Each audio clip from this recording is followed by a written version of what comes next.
Natumia nafasi hii kumshukuru Mungu. Kabla ya yote ni kumshukuru Mungu kwa sababu yeye ndiye Mungu mwenye nguvu, na yeye ndiye Mungu anayetujalia sisi kuwa hivi tulivyo ni kwa neema zake. Na amenipa nafasi leo kuwaletea somo, na somo ninalolileta leo linasema kanuni ya maombi. Kwa hiyo ni somo ambalo limenisumbua na nimelitafakari kwa mapana sana, na nikasema kwa neema zake Mungu niweze kuleta mbele yenu. Sisi ni waombaji, na kila mmoja alipokuwa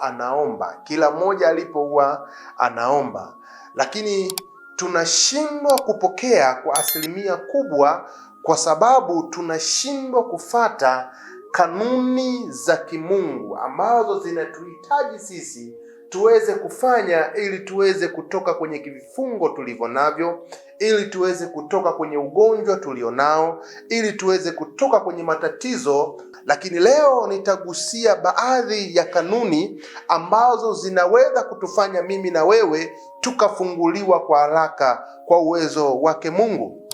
Na kwa ujasiri mkubwa ninasema kwamba Mungu amekwisha kutujibu wote, watu wote, hata walevi unaowaona leo, Mungu amekwisha kuwajibu katika neno lake. Lakini ukiwaona wazinzi huko mitaani, ujue kwamba Mungu amekwisha kuwajibu katika neno lake. Linahitaji yule mzinzi achukue maamuzi, kwa sababu majibu yote yamekwisha kujibiwa. Ukisoma maandiko matakatifu katika kitabu cha Mathayo.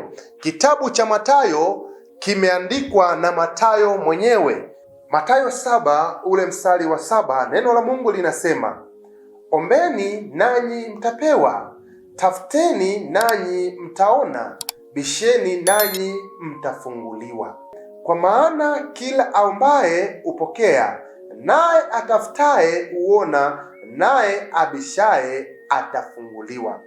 Ninasema kwa ujasiri mkubwa kwamba kila mtu muamini yoyote ambaye amekwisha kumwamini Yesu, lakini na yule ambaye hajamwamini Yesu amekwisha kupokea majibu yake, yako katika ulimwengu wa roho, yanamsubiria yeye. Na ndio sababu kitabu cha Mathayo Yesu anasema, ombeni nanyi mtapewa.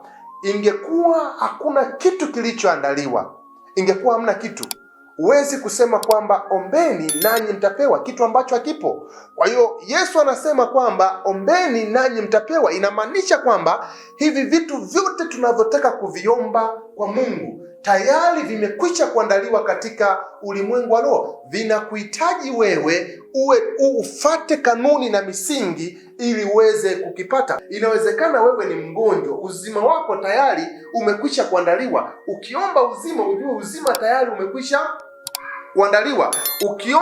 Ukiomba kuondoka katika jambo lolote, tayari jambo hilo limekwisha kuandaliwa.